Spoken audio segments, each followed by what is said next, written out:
and there's actually a line that goes, that you can see on the outside of the heart, that separates left and right. So if that's the apex, and that's the line that separates them, that's got to be the left side, and that's got to be the right side.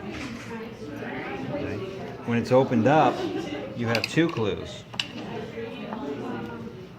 Again, the apex lines up with the left. So the left side of the heart literally points right at the apex. So this is the right side. This is the left side. Because this is bigger, I thought that would be the left side. Well, the left side's bigger, but look how thick that is compared to that. That's what we're looking at, the thickness of the wall. This is common to both, so you can't count this. That's in between both of them. This is the left wall, that's the right wall. And yes, the left wall is much thicker than the right. So this is left, and this is right. There's the apex, that's left. How thick that is, how thin that is. That's right, that's left. That's right, that's left. You have two clues, the apex and the thickness of the wall. Okay. The thing that a lot of people get thrown off by is that they're like, okay, that's left. What is that? Well, that's the other half of the left.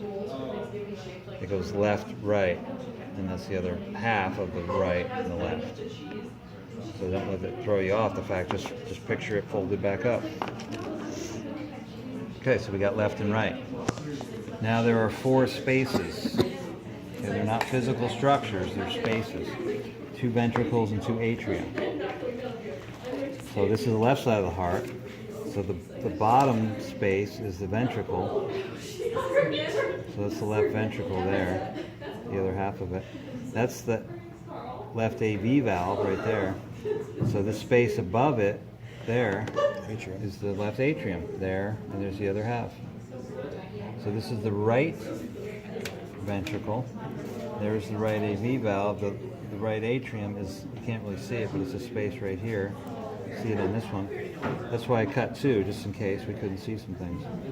Right ventricle, right atrium. These auricles, the ear flaps I was just talking about in lecture, actually correspond to the atria.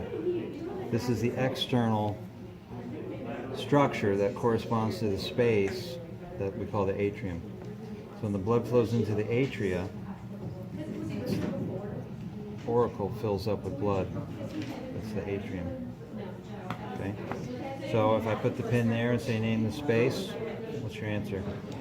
Right atrium. Right atrium. If I put the pin here and say name the space, what's your answer? Okay.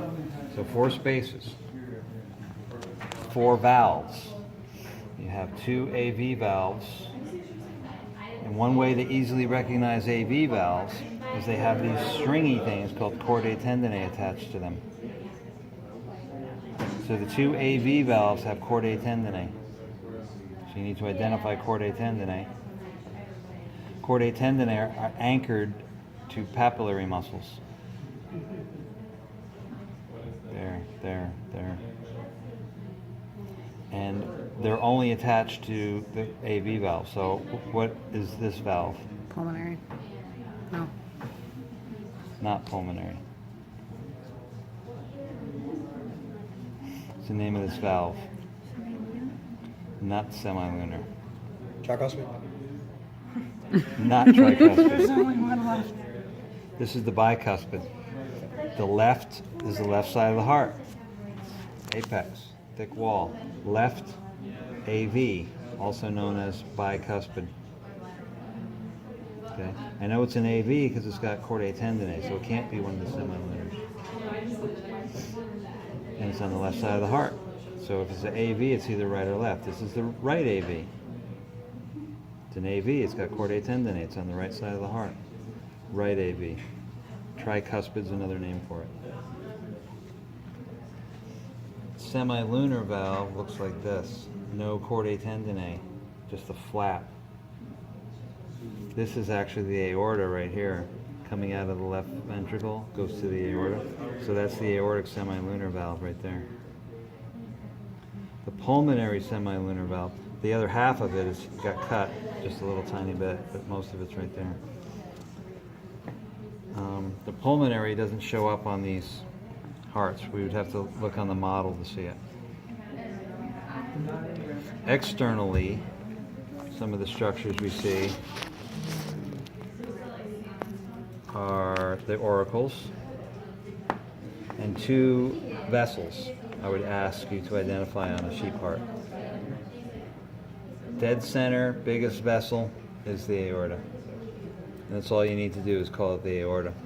As far as the ascending aortic arch and descending, we would use a model to show those. The other vessel that you should recognize on the heart is this one, which is the pulmonary trunk, pulmonary aorta, same thing. One way to recognize it, or a couple ways. One, it comes off on a slight angle like this. It doesn't come straight up, it comes off on an angle. That's because it's going to the lung, which is right here, the lungs. So it doesn't need to come up, it needs to go like this. And that's what it's doing. So on this one, there it is, coming off on an angle. But also notice it comes off from the periphery, not from the center. Like the aorta is the center of the heart. And it's straight up. Really, the aorta comes in curves like this and goes down, but it's cut. So it comes straight up. And it's dead center of the heart. Whereas the pulmonary trunk is on the edge of the heart, anteriorly, and it comes off at an angle. So pretty easy to tell. That's all I'd ask externally. Everything else is inside. The valves and the chambers and the chordae tendineae and all that crap. Good.